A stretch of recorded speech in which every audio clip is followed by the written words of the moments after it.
Look, it does feel like I don't know what word to use. This is an interesting time. It is. This is an interesting time. I love that, from Mike Dunleavy the other day to Larry Harris with us earlier. I appreciate that the Warriors have not run from where this is. We all get it, right? There might be a major change, and there might not be. And so they've spoken to that well. Trades are hard. All of the quotes that have come this week.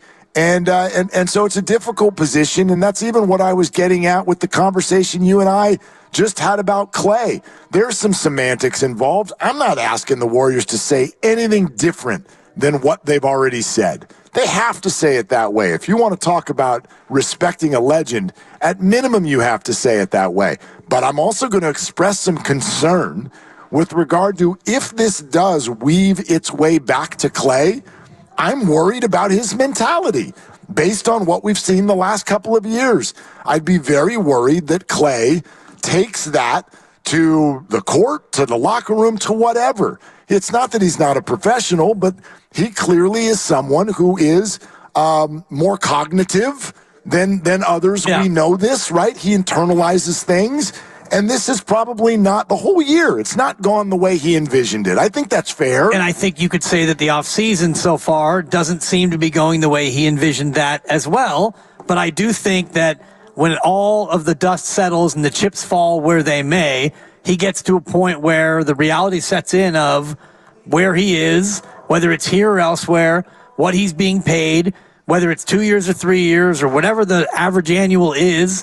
I do have faith that he comes to a spot where he's able to kind of put that behind him because you have clarity. And this year was not about clarity. And I think that's what led to a lot of his angst and a lot of his edge was the fact that he didn't have clarity. He had a deal offered allegedly up front that he didn't like. And then from then on, it was a series of missteps, missed shots, and it was frustrating. Well, look, the bottom line is this. No matter what anybody finds sort of like emotionally difficult in their life, they can get to a point where they'll say, okay, I've got that now. I'm better. I've thought about it. I had a conversation, whatever.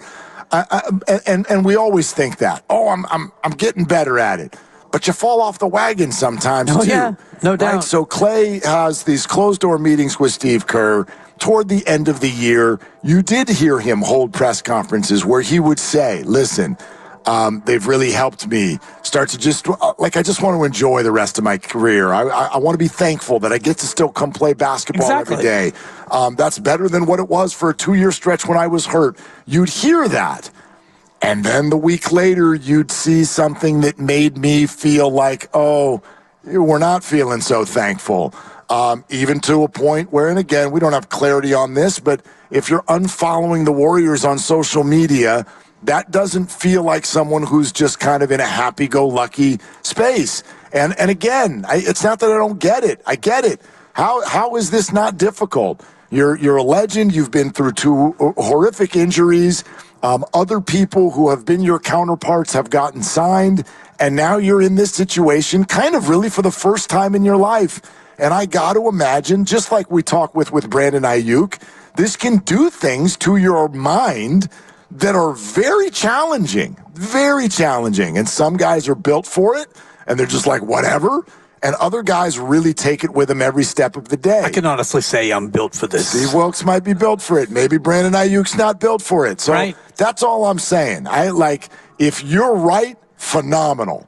If Klay, wherever he ends up, gets to a spot where he's like, that's the way it went, let's go play ball. Exactly. I'm having a blast. If he gets there, great. I have some concerns that he can do that based on the experience of the last couple of years. I don't have as many concerns because I know what it essentially is. It's a compartmentalization sensation is what it is. And I've had to do it, you've had to do it, and maybe it comes with age when you realize that you get to a spot and X, Y, or Z didn't go the way you wanted it to go, and then, okay, you have a choice. Either blow it up and do something else, or you swallow hard, you suck it up, you grab your lunch pail and your hard hat, and you get to work. But I'd argue that I've seen some things in Klay through the years that would suggest that's not his strength. Like, I covered Kobe Bryant. Yeah. You want to talk about a compartmentalization sensation. That's a buck. That dude could take all this. Oh, yeah, and there was a lot of that. Shove it in his back pocket and go get you 42. That's not Klay. That's a rare individual. Fair. That's a fair point. That's just the first example that comes to my mind. Yeah. That's not Klay. Klay Thompson, I'm comfortable saying he carries some of this stuff with him. It's not really a criticism. It's just who we've seen him to be. And I do think, though, that part of what he has carried with him is the uncertainty of his situation. That's and fair. when you get to an offseason and then you get certainty, and if the market says you're 2 years and $30 million and that's what you are, well, then that's what you are. And that at that point, you can be bummed about passing on 2 and 48. You can be forlorn about making 42. You can be sad about once being a max player. But at the end of it, at the end of the day, as Rod Woodson used to say in our interviews when we had him on the show, at the end of the day, if you're 2 and 30, if you're 2 and 26, that's what you are. Dribble, dribble, shoot. This is what you get paid to do. Yeah, like, listen, I get what you... I think that he can do that. Let me throw a totally faux scenario at you, because none of us know how the next few weeks is. There you go. Here we go, yo. So thank you. Let's say the market isn't wonderful. Let's say no one wants to do 3 years. Let's say Klay ends up coming back around. The Warriors have a good conversation with him, and he does get a contract that's 2 years, less than the reported offer that was on the table before the year, and the Warriors say, we would like you to be the sixth man. You think Klay's just going to be like, sweet, let's ride? I think he can get to that point. Absolutely. He could.